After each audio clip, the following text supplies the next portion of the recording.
Mušpapīrs. Kas ir mušpapīrs? Es esmu piedzīvojis savā dzīvē, ka mušpapīrs ir līdzīgi tāda lieta, ja ņemam garīgi šo konceptu, ka tu par kaut ko citu nemaz nevari padomāt. Tas ir tev tā pielīpis, tas tā dara zinām, ka tu visu laiku domā par to. Un dzīvē tas var būt manskāre, tas var būt jaunekļu iekārības, tas var būt domājot par it kā lieliem projektiem un varas pozīcijām un vēl visādām lietām. Jo tavā visā domu gaita dzīve pakārtojās tam. Un šeit es tā jau praktiski gan redzot, gan izjūtot kādas lietas, zinu, cik svarīgi, kad mums nav šie mušpapīri. Ja tie mušpapīri ir domāti mušām. Viņi ir domāti tiem, kas ir kaitēkļi, kas ir tās lietas, kuras nav tik ļoti vajadzīgas, teiksim tā. Un mūsu uzdevums ir tieši tā iemesla pēc, kā būt uzmanīgiem, neiekļūt mušpapīros, neiepīties, un jo vairāk mēs tur kustēsimies un domāsim, ka mēs varēsim stāties pretīm, jo sliktāk mums, jo vairāk mēs ielīpam īstenībā.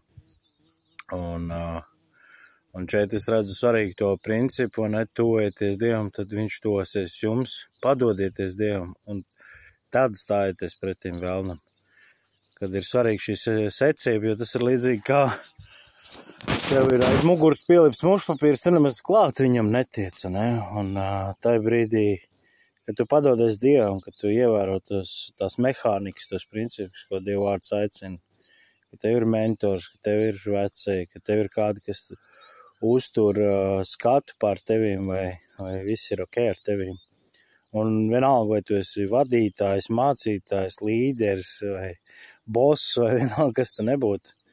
Katram ir jābūt tādam, un nevienmēr tas, kas tev ir, viņam jābūt ir ar kaut kādām izglītībām, vai ar baigiem pierādījumiem, viņam jābūt tam, kas ir gatavs kopā nest un būt uzticamam.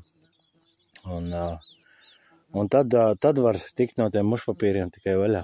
Tad viņus var atlipināt un noņemt tās līmes, sekas un tā tālāk. Bet, ja tas nav, tad tu esi ielipis, Tad tu esi paliekoši ielipis, un tev pašam ir pretīgi kustēties, un tas rada diskomfortu un viss tā tālāk, un dienas beigās tas tā nav paredzēts.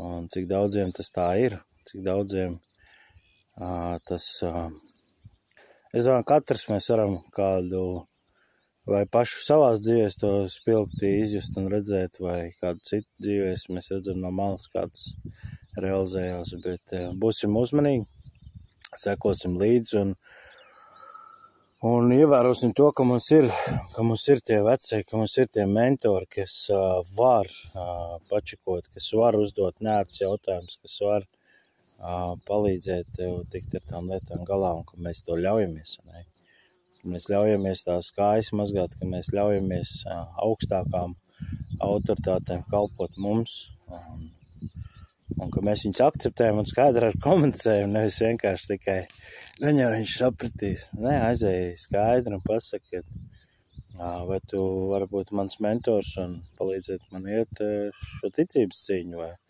šo uzņēmējdarbību, vai, attīstības daļa kaut kādā jautājumā.